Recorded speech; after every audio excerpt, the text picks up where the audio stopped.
Can Öztürk'e devredildik. Sedat Bey, sizi bugün burada görmenize şahanım. Bugün ince senet insanların burada olması bizim için bir şerefti. Zahmet olmasa ödülü teklif ederdik. Zahmet olmasa Sedat Bey, elbirlerinizle birlikte sizinle şekil çektirek. Daha bir şekil çektirirsiniz.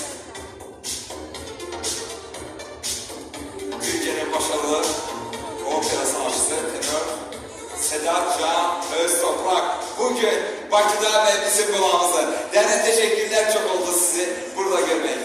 Konuşmak istedik. Mikrofon sahibi konuşmak rica edeceğim teklif edesiz ve büyük memnuniyetle biz mikrofonu Sedat Bey'e getireceğiz. Sedat Bey'le burada görmemize çok şad oldu. Buyurun. Bir saniye bakın.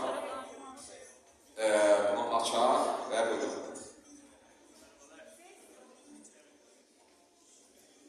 Bir saniye. Bizim mikrofonumuzda aslında var. Ses sadece bir balcıkçıdan varsa yeterli. Evet. Herkese merhabalar.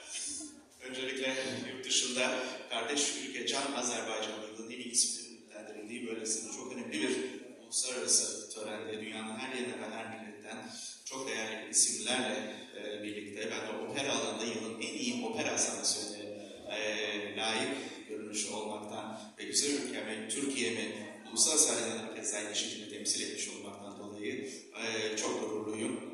Layık gören tüm değerli isimlere tekrardan çok teşekkür etmek istiyorum. Teşekkürler Sedat Bey. Minnettarım size. Çok hoş oldu size bugün burada görmek. Bir daha Sedat Bey, teşekkürümüzü bildirip yola sağlık ve International Awards, Exclusive Awards. Tamam.